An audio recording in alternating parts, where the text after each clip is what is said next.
नमस्कार, मैं हूं आपके साथ अनुष्का और आप देख रहे हैं आज अभी तक। मोहन ने कहा, खराब में अच्छा चुनो। जी हां, सरसंघचालक डॉक्टर मोहन यादव ने हाल ही में अपने बयान में कहा कि जीवन में जब आपके सामने दो चीजों में से किसी एक को चुनने का मौका मिले और यदि दोनों ही खराब है तो फिर जो कम खराब है, मतलब वेस्ट में बेस्ट की पॉलिसी अपनाकर खराब में से अच्छा चुनना चाहिए। उन्होंने महाभारत का उदाहरण देते हुए कहा कि जब कौरव और पांडव में युद्ध होने वाला था तब श्री कृष्ण से किसी ने पूछा कि हमें किस तरफ से युद्ध करना चाहिए। यूं तो यदि बात की जाए तो कमियां और खूबियां तो दोनों ही तरफ थी, परंतु यदि जब बात चुनने की हो तो खराब में से भी अच्छा चुनो, और वे थे पांडव।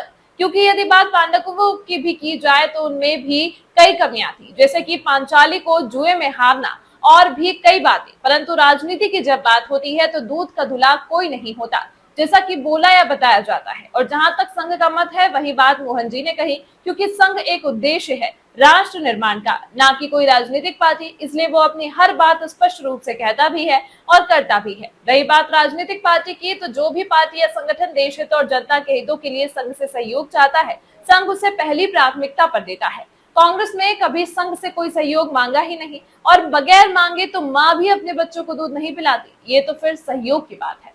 प्रजातांत्रिक राजनीति में हमेशा अवेलेबल बेस्ट को ही चुनना पड़ता है। 100% बेस्ट ये बहुत कठिन बात है। मैं आज की बात नहीं कर रहा हूँ, ये महाभारत के समय से है। कौरव पांडवों का युद्ध आसन्न हो गया तो यादवों की सभा में विचार चला कि किसका समर्थन करना। कुछ लोग कौरवों के पक्ष में थे, कुछ लोग पांडवों के पक्ष में थे। कौरवों के अधर्म की चर्चा चल रही थी तो लोग कह रहे कि पांडव कौन से दूल्हे चावल के हैं। अपनी पत्नी को कोई दाव पर लगाता है क्या? इन्होंने बहुत गलतियां की है, इनको कैसे धार्मिक कहे। बलराम जी ने कहा कि आप लोग बहुत चर्चा कर रहे हो, लेकिन आप सबको मालूम है कि कृष्ण कहेगा वही हम करेंगे, और वो तो चुप है, उसको पूछो। तो फिर कृष्ण को पूछा गया। उसके बाद कृष्ण ने एक भाषण दिया राज्यसभा में। उसमें यहां से शुरू किया उन्होंने कि राजनीति ऐसी चीज है कि यहाँ तो आपको 100% अच्छे लोग मिलना ये बड़ी कठिन बात है। मिल जाए दीनदयाल जी जैसा कोई, वही उन्होंने नहीं कहा, मैं कह रहा हूं, तो अच्छी बात। लेकिन इसलिए लोगों के सामने एक ही चारा रहता है कि अवेलेबल बेस्ट को चुनो। फिर उन्होंने पांडवों के पक्ष में अपना मत दिया। अब जब नोटा हम करते हैं तो हम अवेलेबल बेस्ट को भी किनारे कर देते हैं, और इसका लाभ जो अवेलेबल वर्स्ट है उनको ही मिलता है।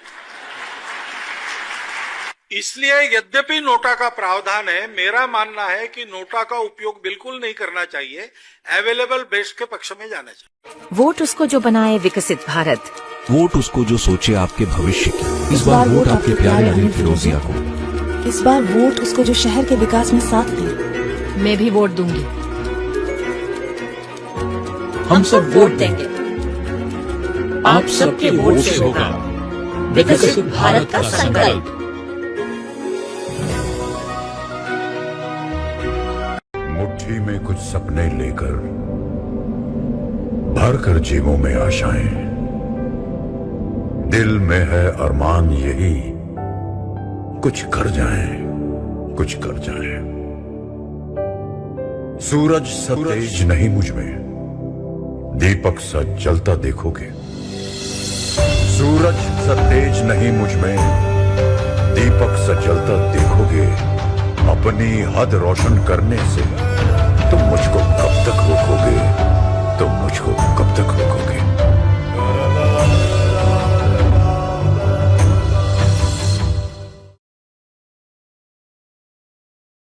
तमाम महत्वपूर्ण खबरों के लिए देखते रहिए आज अभी तक।